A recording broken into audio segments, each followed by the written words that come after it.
Hello guys, आज हमारा topic है मृदा जल। मृदा जल वह नमी है जो मृदा में रंध्रों में विभिन्न रूपों में उपस्थित रहती है। यह पौधों की वृद्धि, सूक्ष्मजीव क्रियाएं व मृदा प्रक्रियाओं में अत्यंत महत्वपूर्ण भूमिका निभाती हैं। वाष्पीकरण, वाष्पोत्सर्जन, संघनन, वर्षा, अंतःस्पंदन, अंतःस्राव, गहरा अंतःस्राव, अपवाह, सीपेज और लीचिंग, ये टर्म्स दी रखी है और इसे किसे क्या बोलते हैं ये हमें पता है।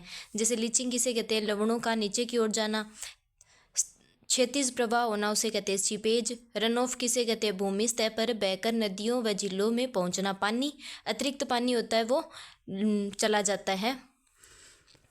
अब हम पढ़ेंगे मृदा प्रोफाइल के जल संबंधित क्षेत्र। मृदा जल क्षेत्र, जड़ क्षेत्र। जड़ क्षेत्र वो होता है कि पौधों की जड़ें जल अवशोषित करती हैं। बाड़ोज क्षेत्र, यह क्षेत्र मृदा की सतह और जल स्तर के बीच के अंदर स्थित होता है।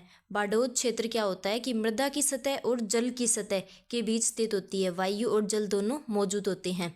केशी के किनारा क्षेत्र संतृप्त क्षेत्र होता है। यह क्षेत्र जल स्तर के ठीक ऊपर स्थित संक्रमण क्षेत्र होता है जो केशिकीय उठाव के कारण बना होता है। जल के प्रकार उपयोग के आधार पे हरा जल किसे कहते हैं, पूछ ले हरा जल किसे कहते हैं, तो पौधे के लिए उपलब्ध मृदा नमी होती है जिसके अंदर उसे कहते हैं हरा जल। जीवाश्म जल किसे कहते हैं, प्राचीन समय में संग्रहित भूजल होता है। दूसरा जल किसे कहते हैं, घरेलू अपशिष्ट जल होता है। काला जल सीपेज व कीचड़ युक्त गंदा जल होता है। नीला जल समुद्री जल होता है, नीला जल। मृदा नमी धारण, मृदा की वह क्षमता जिससे वह अपने रंध्रों में जल को गुरुत्वीय प्रवाह वाष्पीकरण के विरुद्ध रोक कर रखती है।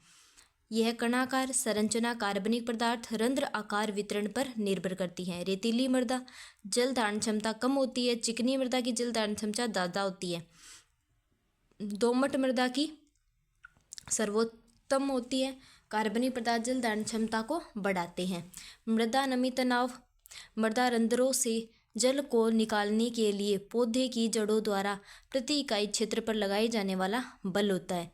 मृदा कण जल को कितनी मजबूती से पकड़ रखा है वो होता है मृदा नमी तनाव। इसे बार, वायुमंडलीय दाब या सेंटीमीटर जल स्तंभ के रूप में व्यक्त किया जाता है। ये हमेशा धनात्मक होता है यानी पॉजिटिव होता है। संख्यात्मक रूप से इसका मान मृदा विभव के बराबर होता है। मापक उपकरण क्या है, टेंसियोमीटर या प्रेशर प्लेट उपकरण इसका मापक यंत्र होता है। गुरुत्वीय जल तनाव सीमा होती है 0 से -0.33 बार गुरुत्वीय जल होता है। ये पौधों को उपलब्ध नहीं होता है। केशिकीय जल -0.33 से -15 बार होता है, पौधे के लिए उपलब्ध होता है।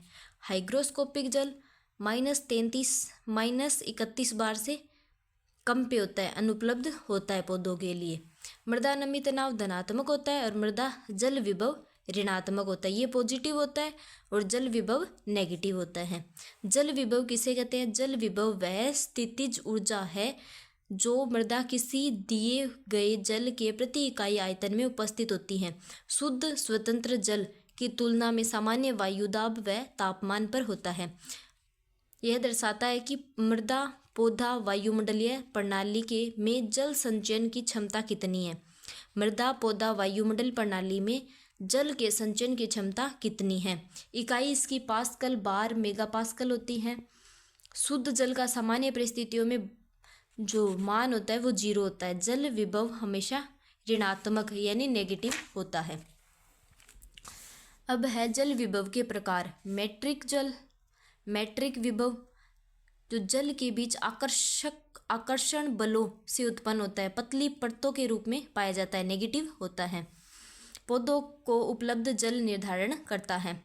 फिर है प्राशरण विभव, विलय लवणों की उपस्थिति में उत्पन्न होता है, कम लवण क्षेत्रों में अधिक लवणीय क्षेत्रों की ओर गति करता है, ये भी नेगेटिव होता है। फिर है गुरुत्वीय विभव, गुरुत्वाकर्षण क्षेत्र में यह जल गुरुत्वाकर्षण क्षेत्र में स्थान पर निर्भर करता है, ये भी नेगेटिव।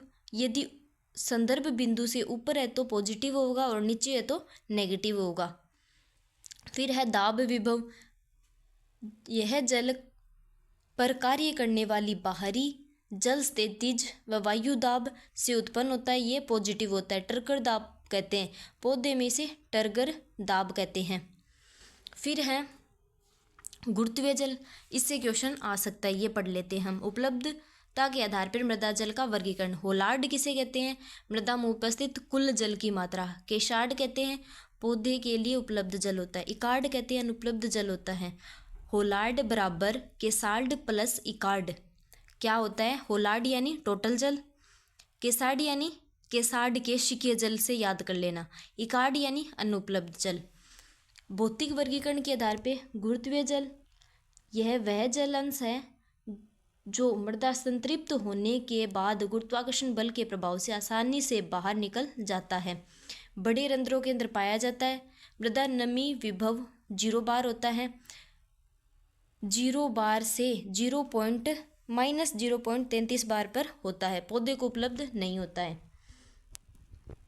फिर है केशिकीय जल, सूक्ष्म रंध्रों में होता है, गुरुत्वीय बल के विरुद्ध खड़ा रहता है, पौधों के लिए उपलब्ध होता है।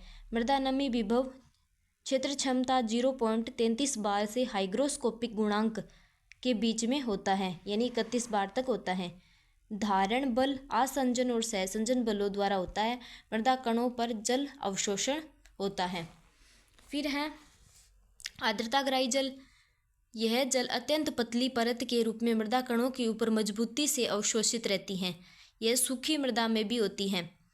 इसका मृदा नमी विभव -31 बार पर से अधिक पे होता है।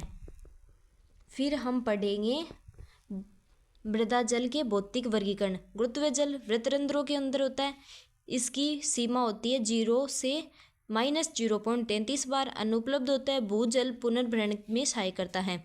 केशिकीय जल सूक्ष्म रंध्रों में होता है, -0.33 से 31 बार पर होता है, उपलब्ध होता है, पौधों के लिए उपलब्ध होता है। आर्द्रताग्राही जल मृदा कणों पर पतली परत के रूप में होता है, -31 बार से 1000 बार से अधिक कम पे होता है, अनुपलब्ध होता है, केवल कुछ सूक्ष्म जीव इसका उपयोग कर सकते हैं।